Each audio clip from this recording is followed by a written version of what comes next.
Another day, another video. Welcome back to the channel, everybody. Today we're watching Young Sheldon. This is 21st episode of the first season. Hope you guys have been enjoying it so far. If you like to watch today's full episode, it is available for a link in the description below. Just click on it, put the password in, and enjoy.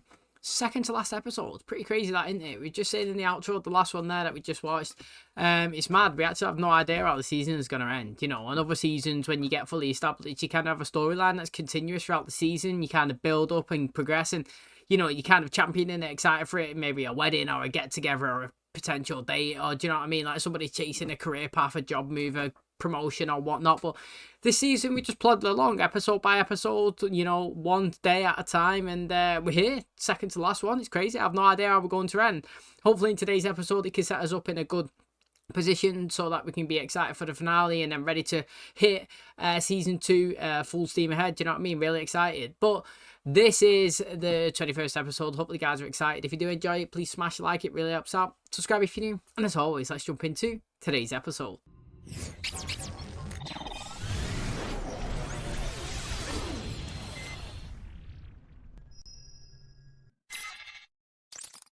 Good ratio of hot dog chunks to spaghetti. I've been experimenting. Glad you noticed. Hey, it sounds well Don't good. be picking out all the chunks. Oh, John Sturgis. Sheldon invited me to dinner. Aha! It's cheese and summer sausages. Thank you. Summer sausage means it doesn't need to be refrigerated. You think you might have let me know you invited company over for dinner? I did think about it, but I was afraid you might say no. Come see my train set. All right. You mean he just showed up out of nowhere? Yep, he's out in the garage playing trains with Sheldon. This Sturgis fella didn't say a word to you? If he did, do you think I would have been doing frog kicks at the YMCA? Y'all about ready for dinner? I am. Well, then let's go. Meemaw, you smell like chlorine. Why say it? Spaghetti and hot dogs is delightful. Even better, since Mom perfected the chunk ratio. Does that mean that you're only here temporarily? Well, that's the plan for now. Be enticed to stay. Was I correct to infer there was subtext there? You were. When did you decide to focus your research on quantum? Sheldon, I think you're kind of dominating the conversation. Why don't you let your Meemaw talk to Dr. Sturgis? You smell like chlorine on purpose. You literally just said I've been sure I swimming. can't give you a ride home? I can throw your bike in the back of my pickup truck. Thank you. No, I enjoy the night air. Well, that was the most stimulating dinner I've ever had in this house. Glad you enjoyed it. That man is a true role model. Well, fine, there's nothing to talk about. You sure? Yep, saw it. My own son can't even imagine me being a role model. How am I supposed to be okay with that? Did you forget you have a daughter who would really benefit from having a good man to look up to? It's me. She'll be thrilled to spend some time with you. When we do, you know, whatever it is she likes to do, you're going to be there, right? Oh. It just got harder. Mate, you're supposed to come up with your own bright ideas and activities. You know what I mean? Father-daughter bonding time. I've been researching things that you and I can do with Dr. Sturgis. There's a lecture tonight at Rice University called What's Happening at the Center of Our Galaxy. In order for grown-ups to get to know each other, they need to have some alone time. Apparently my being underfoot isn't conducive to romance. This is very helpful. Thank you. I'm at your service. What you doing? Am I in trouble? No, just checking in on you. Find something to do, just two of us. Like what? You tell me, what sounds fun? I'd like to be taken to dinner. You got it. Thanks, Dad. Well, hello, John Sturgis. How are you? I chipped a tooth on a peach pit this morning, but otherwise I'm okay. I'd like to come to your house and cook you a Szechuan feast. Okay. What do you say about 6? It's a date. Let's not mention this to Sheldon so as to keep him from being underfoot. Have you been talking to him? I have. Both of them are kind of similar. They don't really know, like, to disclose stuff. But it's interesting, though. Like, I mean, people do love it. A good home-cooked meal as well. Like, it's all right going to a fancy restaurant like he's taking Missy now. And that's because that's not their occasional business. Do you know what I mean? Like, usually them two are always in the house having dinner together. But, like, it's kind of like a date night, but father-daughter night. Do you know what I mean? And, like, where do you want to go? Fancy restaurant? Let's do it. Let's go, mate. Whatever you want. Lobster, steak, we'll have it. And, you know, it's... Now, these are going on dates, but there's nothing nicer than having somebody hand, weight and foot for you and graft and make a nice home cooked meal, especially something that you're not used to making yourself as well. Do you know what I mean? It's intimate and it's more of a connection. You can sit down candlelight. I love to see it. Do you know what I mean? But it's good that Georgie's spending more time with Missy. You know, I hope that, like, if I'm a dad of a girl, even though, you know, with lads it's easier, I reckon, because you just kind of bond over sports and activities, that I would be up for anything as well. You know what I mean? If they want to do tea parties, makeup, doll houses, go out, play, whatever, I'll be there. You know what I mean? But it's easier said than done, isn't it? Until you get put in a situation and your girl's growing up. I'm ready. You look beautiful. Why, thank you, George. After you, Melissa. Thanks, George. At least he's full on committed. Like a Ninja Turtle, yeah. That's what I was going to say, he does. Come on in. Dr. Sturgis is having a dinner date with Meemaw. I don't want to miss it. A table for two? No problem. Allow me. You are allowed. Thank you. Yes, thank you. The trick to a successful Szechuan dinner is the Szechuan pepper. Now, you may notice your lips and tongue getting numb. I enjoy taking the path less traveled. I'm guessing it's a bike path. As a matter of fact, it was. Did you see the Great Wall? I did. Interesting fact. It's filled with the dead bodies of the people who built it. That is pretty interesting, that. I never even knew. If it's just the two of us, why can't I eat watching TV? Because you're having dinner with your mother and it's a chance for us to talk. Are you dating anyone? Nah, nobody up to my standards. Were you pregnant with me when you married Dad? The time between my birthday and your wedding day was 6 months. That's because you were born premature. I've seen my birth certificate. It said I weighed 9 pounds. You were a big fat preemie. This is Bonding. delicious, but you were not kidding about the spice. I'm about to break a sweat here. A book on etiquette. That's how I know that if I ever have an audience at the Vatican, I should wear evening attire or a sack coat. You know, it's a long bike ride at night. You're welcome to stay. Although I hear it might rain. No worries. I have a pocket poncho. I'm inviting you to spend the night. No, thank you. I mean, God, Don't they make you babies can't out of try any blood harder tissue than instead of that. hospital?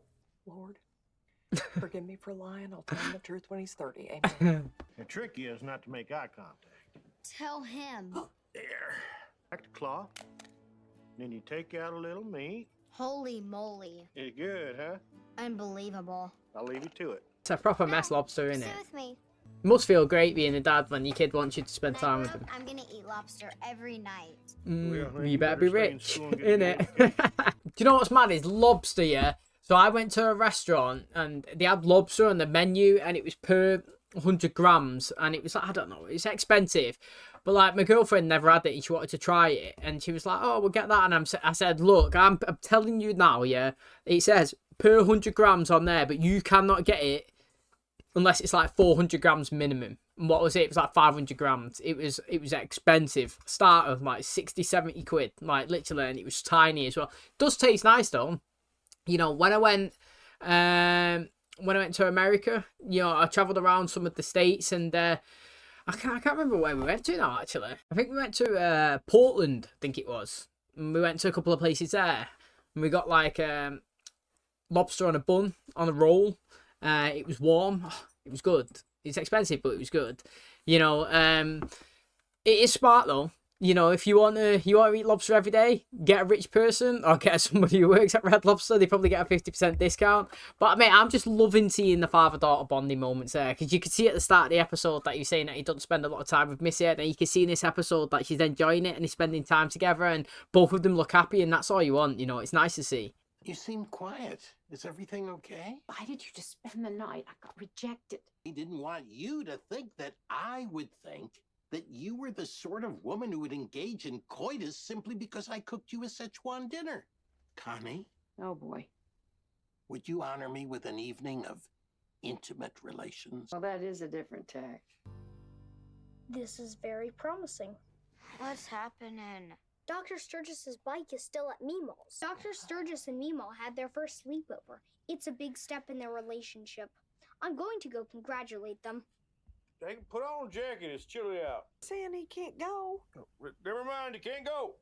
The thing is though, like, he was probably thinking he doesn't want it to make it look like she feels obliged that she has to, because he come round and he invited himself over to cook her a dinner, and he was like, you know what I mean, like he was trying to be a gentlemanly about it. However, on the flip side, he obviously never considered that the fact is that she offered to share an intimate moment, and you know what I mean, and he rejected her and shut her down, and then obviously she's feeling not wanted and upset and not loved. Do you know what I mean? Like, I get it from both sides, you know. He just wanted to spend, I mean, he was obviously happy to stay the night, but what he was saying is, like, he would have been happy if he was just going around spending time with Connie and cooking her dinner and having a good you know, other date night. You know, he never had any other intentions from that to lead. He didn't expect anything, and it was just the bonus, let's just say, of it happening. But like the way it kind of progressed, and he said no, not meaning to in that way, and it ended up shutting her down and hurting her feelings, you know, it kind of spiraled out. But it was interesting that he got down on one knee and was like, look, should I stay? And she was like, oh, that was different, because it is different, isn't it? But Sheldon, man, he's obviously like strange in his own way. Like, imagine that he goes over, knocks on his Meemaw's house, congratulations, you know, for staying the night. You know, you just be like, Sheldon, man, why do you have to be so strange? You know what I mean? But that was interesting. And again, you know, we've watched the channel so far, you've heard me talk about it, continuity and storylines. I did say last time, left it open-ended with a potential second date. I wonder if we're ever going to see it again. And boom, mate, a couple of episodes later, we've seen the continuous of it. I like it, it's all good, and I'm really happy that we got that second one. And it looks like it could go potentially further. Okay, that is going to wrap up today's episode. Thanks so much for checking out the channel today. Hopefully you guys enjoyed it.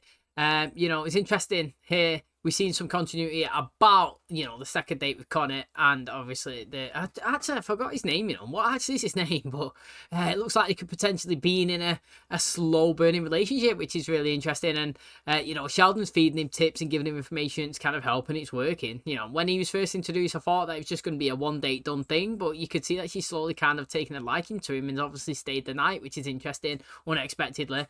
Now again, an unexpected thing in today's episode was George spending time with Missy. Now obviously it's his dad, and why is that so like far-fetched? But like he was saying there to Mary, like, usually he has more connection with the boys, he knows what he's doing, do you know what I mean? And you know, with Missy, they total kind of on the polar opposite ends of the spectrum in terms of what they likes and interests. Now he's gone over, he tried to, like, you know, casually say, hi, how's it going, like, what you doing? And she was like, this is weird, like, what's going on? He was like, look mate, let's do something, should we go for food? That's what she said. He was like, sure, you know what I mean? It was right up his street. Two of them doing something that they both enjoy. She wanted to go to Red Lobster, she's dressed up as a princess, she's looking great, he's in his suit, he's gone there. I thought the server, or whatever you would call it, the waiter, read the room really well. He treated her like a princess, pulled the chair out, tucked her in, put the napkin on her, you know, on her lap. He was being nice to her and made her feel like it was a great moment, you know. Got lobster, she's tried it, she enjoyed it. George was helping her, you know, like cut it up and, you know, get it out, and you could see both of them enjoying themselves, and that's what you love to see, don't you? Like I said, mate, the best thing in life is having a great parent around. You know, you don't want parents that are never involved, you want somebody who wants to be there for you and spending time with you, and it's nice to see that something that they don't always do, actually doing it and seeing them both enjoying it. We love to see it, especially on this channel anyway. So gonna end on that happy note. Thanks for checking out on today's episode. If you did enjoy it, please smash like, really helps out. Subscribe if you're new, and as always, I'll catch you in the next one. Cheers guys.